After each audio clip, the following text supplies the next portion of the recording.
welcome. Thank you. Thank you for having me here. Looking forward to a bit of sleep when I get home.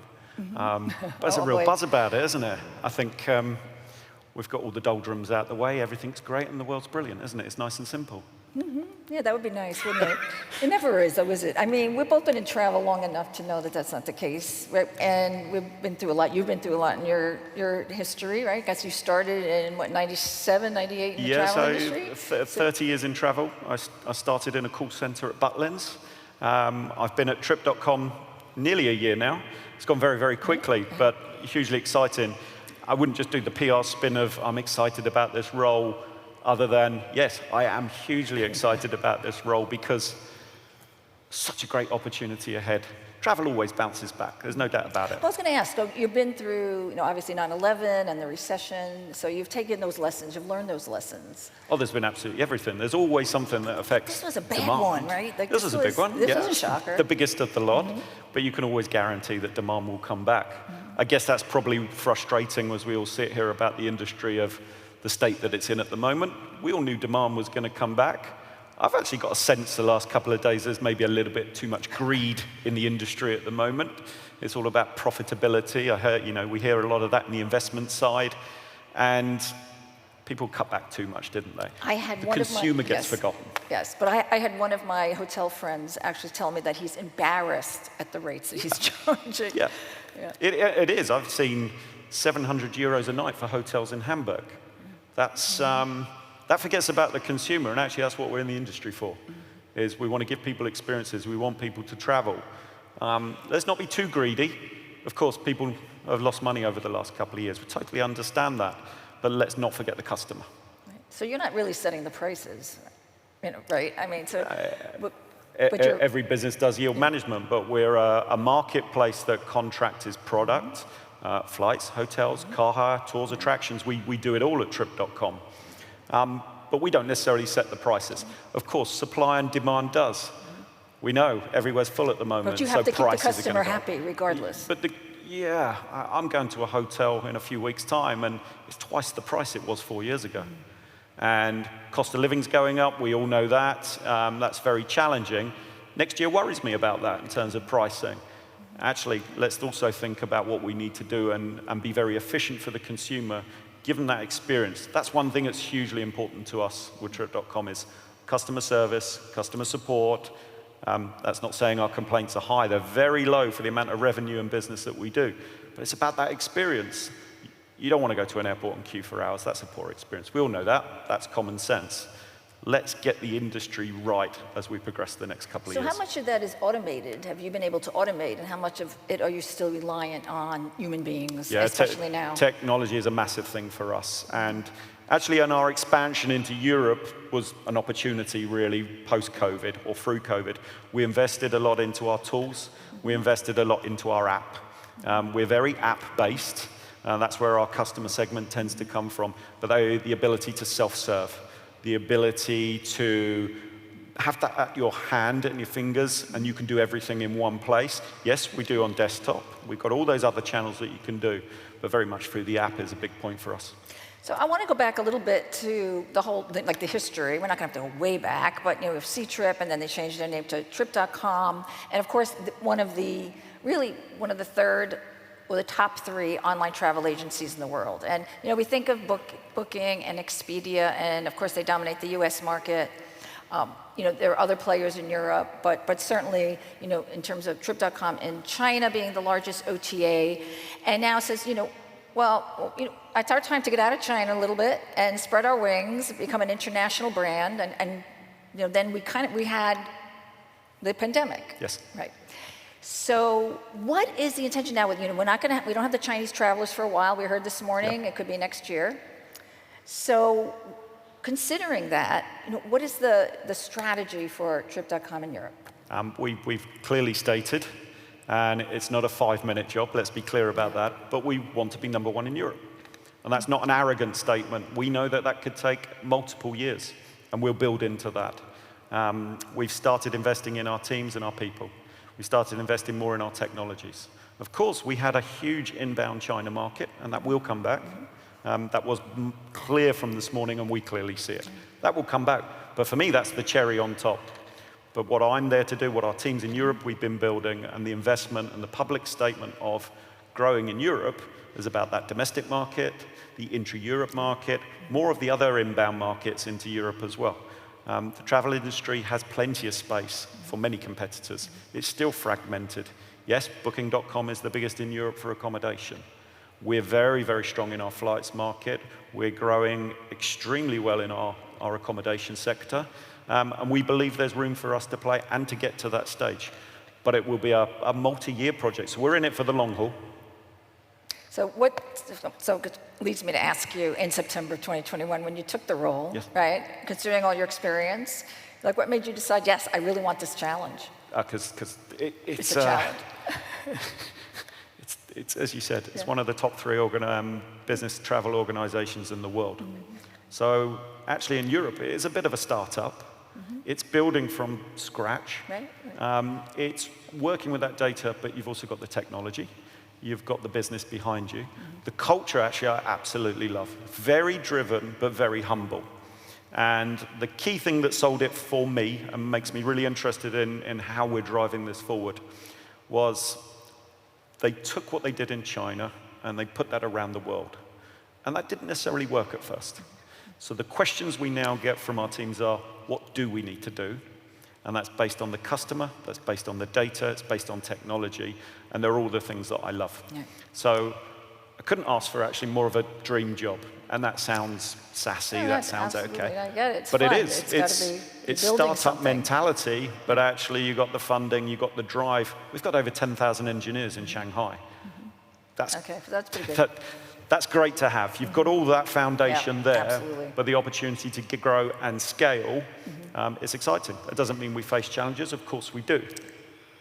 Well, even Expedia, with all its experience, and you would know, is still working on expanding in Europe, right? I think it would have liked to have a bigger share at this point. And I don't know if it's just because of Booking or because some of the regional players, like eDreams and Last Minute, are still strong as well. So do you need to find a niche, or you just need to be better at everything?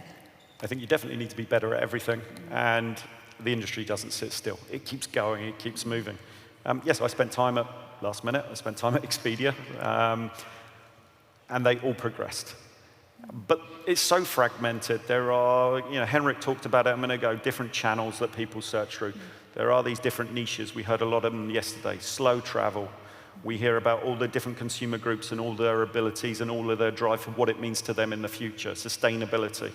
So, yes, we're a mass market OTA, but what we're not is a put it on the shelves and see what happens. We're not a put it on the shelves, please come and book it. It's about adapting that data and listening to the consumer, getting your supply and demand right, which gives us the opportunity then to grow. If you're listening to that customer and solving for their wants and needs, you can grow, particularly if you then got good technology, particularly if you strive and take that forward. If you just want to be me too, right, that won't work in the industry. Right. So when you talk about technology, and there's lots of different things to do, and that in terms of prioritizing technology, I understand, so you're prioritizing it based on the customer experience, but how so? So is it about flights? Is it about search? Is it about price? What are you looking at? How are you prioritizing that? I wish it was an easy answer. The data is the voice of the customer. You've got to get the supply right for where your demand is. You've got to understand each of your marketing channels and how they work together. In terms of the customer support side of it, if you see pain points in that, it's how can you solve that through technology. Very much about, we heard about it yesterday, refunds in the industry through COVID was a big pain point for consumers because the airlines were holding on to that. So it's about, again, how can we solve that? How can we refund customers quicker whilst we chase the money in the background? Again, we developed that through our app. We have great technologies in flights. That's quite a heartbread of the business. There's lots of flight businesses within Trip.com group. We all do very different things, but that's a lot of the heartbeat of our business. Now, as we go more into that accommodation side, particularly that's our growth engine in Europe, it's about, again, understanding those different behaviors. The wants and needs of the partner as well. What does the hotel need? They know that they need distribution. There was all this, we want to drive direct, and I'm sure every hotel would love to drive everything direct, but the customer doesn't always do that. So again, it goes back to the wants and needs of the customers. That then drives your technology roadmap. So as a startup with huge backing, what is your marketing strategy? I don't want to give everything away. Well, it is marketing, so. I go back again, and it sounds boring. Where's the customer searching? We work through Google, we work through Skyscanner, we work through TripAdvisor, we do our SEM, we do SEO, social media, right at the front of the funnel, but it plays a part in a full funnel process. So our strategy is to find where those customers are. Of course, you want to make it as efficient as possible. And then, of course, you want loyalty and repeat. So how can you hook those customers in? Our strategy at the moment is starting very strategic in the core areas of where's the demand. We need to then fulfill with the right product, the right price, the right availability, and get all of those things right. Are we leaning in right now and spending millions and billions of dollars on marketing? No, because, as we said, we're going to grow organically and in the right steps. It's not about just come in and spend a lot of money and see what happens. We'll do it through a data-driven approach in the right steps. How much of that is branding at this point? We do lots of branded partnerships with lots of people. I'm not going to go and splash loads of money on TV right now. I want to make sure that the supply is right first. Right. But we are seeing all of our channels grow extremely well. In our Q1 results that were released this week, we're proud that Europe was really talked about amongst Trip.com as one of the growth areas. But it is about getting that supply right first. So what about, because you mentioned loyalty, and a lot of loyalty starts with an app. So and naturally, that's, it's a no-brainer in Asia having a super app. Yeah. But we haven't really seen the super app of the East, or super app in Europe, super app in the States. Is that something that you aspire to do? Or how can you build loyalty around the app, around mobile? We're app first. Everyone will say, think app first. But yes, that comes from, it is in Asia. You're absolutely right. Because of that, I've inherited an app that's super efficient. It's brilliant. But we're really at a tipping point now in the industry. If we've talked for years, you've got to have an app. You've got to be the best at that. And Gen Y, Gen Z, it will come. We're not just talking about it now. It's there. It's coming thick and fast. It amazes me. He's not booking holidays yet, but my son does his homework on a mobile. He doesn't use an iPad. He doesn't use a laptop anymore. That generation will do everything on their phone. But we're not just talking about it now. You see it happening. So yes, would I call it a super app? That's just a term people come up with. Our app's extremely good, and that's where we invest. That's where we drive our consumer. But now we see in the data the behaviors of it. There is a loyalty element to it. Not everyone is going to have 10 apps that they search through. So then that basis, it has to be the best. It has to be a super app. It has to be that one-stop shop of everything that they're asking for is in there, and that customer service element as well. Okay. So who are you working with, like outside? Like I know you're working with Hopper, for example, on price freeze. Is that something you think that your customers are asking for or really want, or and then what do you see as kind of the future of fintech and some of the other services that they offer? Is that something that you would be interested in incorporating? I think that makes, again, the industry very exciting, that you can work with other partners and make your own path even better. Hopper is one of those. It enhances our path for the consumers. So that makes that exciting. They're not the only partner we work with. We will work with many others. But again, it's about what's right for the customer. Does it enhance it? Over 10,000 engineers, there's a lot we can build ourselves, but that's not to say that others aren't better at some other things. And we can work really well in partnership. That doesn't mean that there's not lots of other things that we should be doing and will continue to do. If we sit there today and say we've solved the path, we'll miss the next generation of consumers or the next wants and needs. When I talk wants and needs, that has to, again, be driven by data, not Andy wants this, so let's do it. I've seen that before. I always remember in one business, someone wanted a green button for the book button because they like green. And guess what? It didn't work. Right. And you have a whole team in China, as you mentioned, and globally, kind of helping you with data, helping you AI, helping you to understand customer behavior. And to make sense of it, because it's really about taking the insights and making use of it. It's not just having access to that data. Big data was the buzzword for years, wasn't it? You can have lots of data. It's great to have lots of data, but it has to be smart. And you have to read it and understand what the customer wants from it. Otherwise, it's just numbers. That then needs to be turned into product. That needs to be turned into things that the customer wants. Again, not what Andy wants. What does the customer want? And that will continue to evolve. Yeah, I've been in travel 30 years, but what I knew 30 years ago is very different now. the behaviors of the customer is very different now. Their wants and needs keep changing. You've got to stay ahead of that. I'll be honest, I actually don't think our industry in general is technically advanced. But what you've seen here the last couple of days, the companies that have got through COVID effectively, the ones that are coming out strong, are the ones that invest in their technologies. And that doesn't always mean billions. It can be small, it can be in niches, it can be a new tool. Hop is a great example again. Our app is a great example. In general, those ones that have fallen behind in years have been those that don't invest in technology. Who else do you think is innovative? Who else are you watching? Whether it's a partner or a competitor, new competitor? That's a great question. No, I focus on ourselves. If you get distracted by your competitors, there's great things you can copy. There's no doubt about that. There's great things you can copy, but if my data doesn't say that's what my customer base wants, you get it wrong.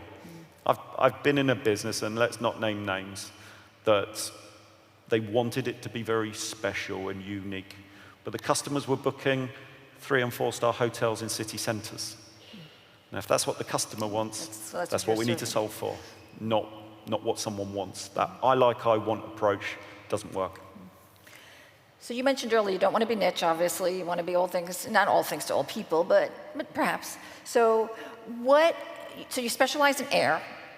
You're adding more hotel inventory. Yes. And what about rental inventory? We just had a session on the booming, Yes. Yep. continuing booming rental market. And then, of course, the session before that on rail, which you're lucky to get a rail ticket nowadays. So can you talk about some of the expansion plans you have in these areas? Yeah, so our direct contracting is a big focus. We invested in our teams. We doubled our teams in Europe last year to focus on that.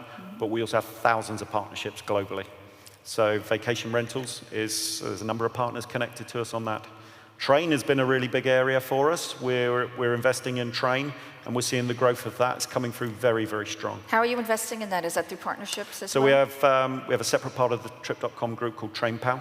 They're effective across Europe and doing very well. But it's also integrated into our path. So we see that coming very strong.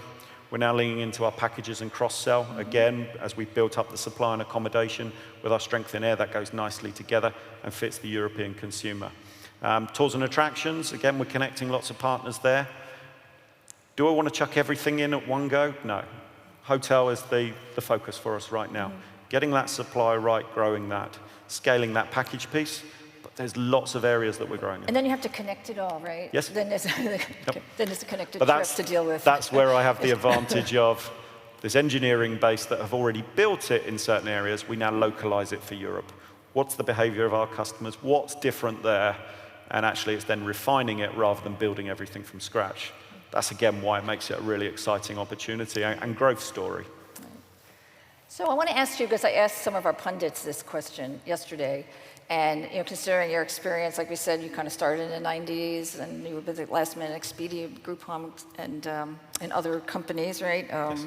Culture Trip. Okay, so what have you learned? So if you could go back, say you went back to when were you at Expedia? 2010 to 2016. 2010. So if you can go back there, knowing what you know now, what would you have done differently? Another great question. I'll be honest, Expedia taught me a lot. It taught me that data-driven approach. It taught me that listen to the customer. That changed and defined a lot of my career, so I thank them for that. Now I want to take market share off them, so thank you for that. What would I change? Very much focused on building the right teams.